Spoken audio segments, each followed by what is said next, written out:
It was a Friday night, just after 11 p.m., when firefighters were called to I Can't Believe It's Yogurt, a small shop in a North Austin strip mall. Flames were already climbing the walls. Smoke poured into the night sky. When the fire was out, what they found inside was almost too horrific to describe. 4 bodies, charred by flames, discovered in the back room. Eliza Thomas, 17. Jennifer Harbison, 17. Sarah Harbison, 15. And Amy Ayers, just 13. Eliza and Jennifer were employees that night. Sarah, Jennifer's little sister, had come to keep them company. Amy, Sarah's best friend, had begged her parents for a sleepover. None of them would ever make it home. At first, police thought it was a robbery gone wrong. The cash drawer was empty. But soon, they realized this was something far darker. The girls had been bound, gagged, and murdered before the fire was set to destroy the evidence. Austin had never seen anything like it. It became one of the darkest nights in Texas history. The Austin Police Department faced enormous pressure. The city was terrified. Parents wouldn't let their kids out of sight. Reporters swarmed. Politicians demanded arrests. Detectives scoured the scene, but the fire had destroyed nearly everything. A few faint leads remained. Reports of men loitering nearby, odd cars in the parking lot, a vague memory from a late-night customer. Dozens of suspects were questioned. Polygraphs, interrogations, leads that went nowhere. And then, the case began to drift. Until a group of young men on the fringes of the law caught the detectives' attention. By the late 1990s, almost a decade later, investigators were desperate. 4 names surfaced: Robert Springsteen, Michael Scott, Maurice Pierce, and Forrest Wellborn. After long, punishing interrogations, some lasting nearly 20 hours, police claimed 2 of them, Scott and Springsteen, had confessed. Their statements became the backbone of the state's case. Both men would later say the same thing. They were coerced. They were told what to say. They were scared kids. But in the 1990s, with public anger rising, prosecutors pressed forward. Springsteen was sentenced to death, Scott to life in prison. For a moment, Austin breathed. They thought justice had been served, but it hadn't. Almost immediately, cracks began to show. Forensic DNA from the crime scene didn't match any of the 4 men. Courts reviewed the tapes, the contradictions, the lack of physical evidence. By 2009, after years of appeals, both convictions were overturned, charges dismissed.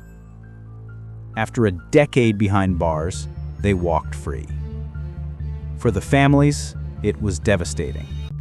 Not only had they lost their daughters, now justice itself had been taken away.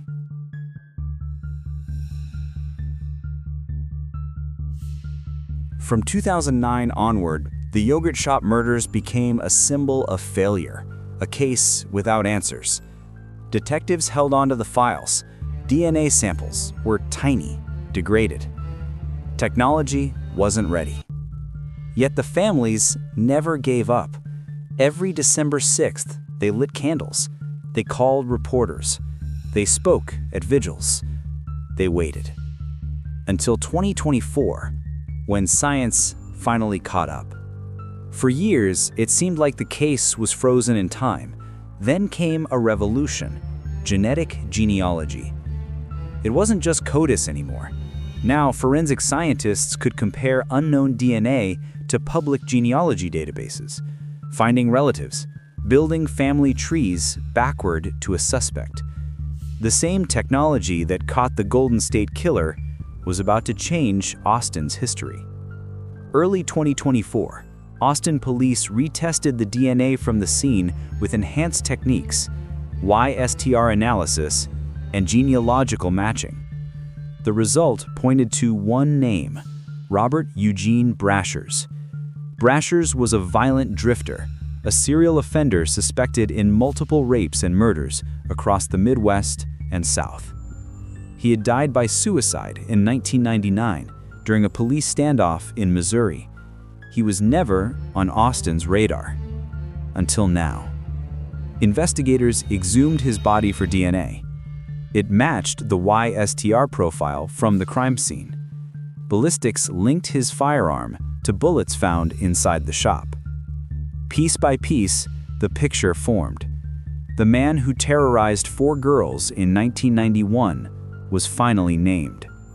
But justice would never see a trial. Why did it take so long? Because Brashers was a ghost. He moved constantly, no fixed home, no pattern.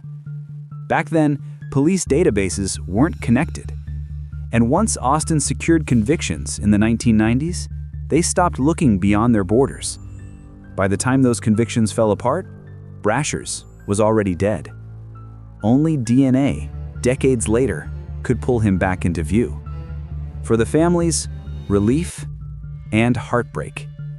Relief that after 34 years, a name finally fit the evidence. Heartbreak, because the suspect was gone. No trial, no verdict, no chance to look him in the eye. And still, questions remain. Could one man have done this alone? Or does DNA tell only part of the story?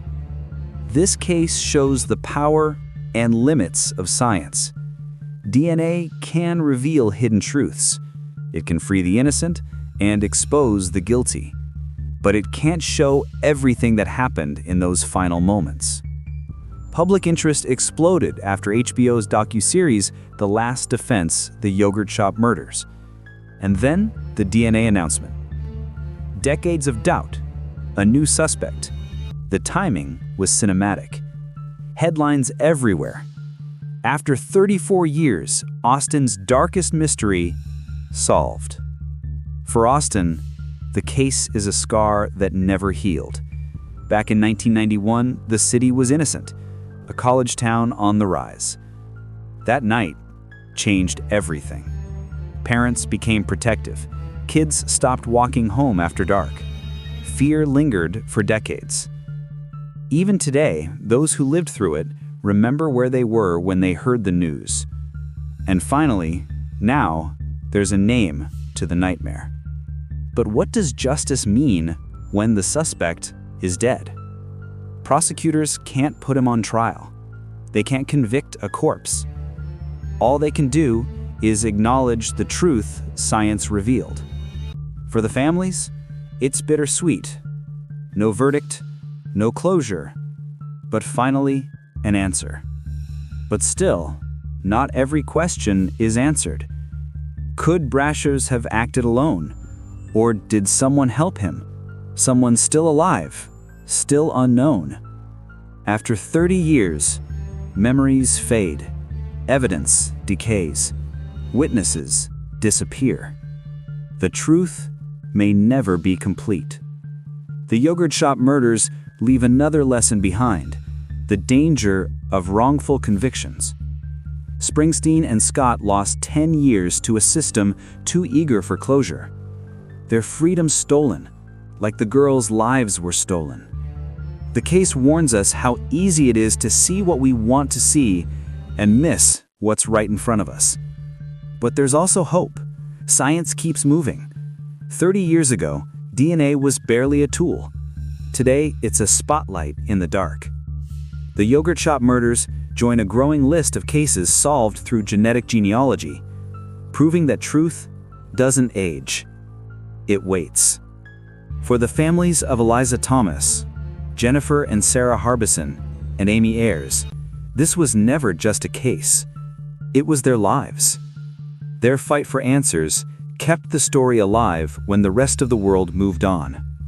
Without them, the breakthrough may never have come. Today, the shop is gone. The building changed, but the memory remains. That night stole innocence from a city, yet it also proved something greater, that truth can be buried, but never destroyed. There's a haunting irony here. Robert Eugene Brashers escaped justice in life, but not in death. Even in his grave, DNA reached out and named him. No matter how much time passes, truth always finds its way home. So after 34 years, is the yogurt shop case finally closed? That depends on what you believe justice means. For some, this is the end. For others, it's another beginning, proof that cold cases never truly die. Because science can rewrite history. What do you think? Has justice truly been served, or will this case never be fully closed? Share your thoughts below. And if you want more cinematic true crime stories that dig past the headlines, subscribe to Silent Veil, where we bring the past into the present, one case at a time.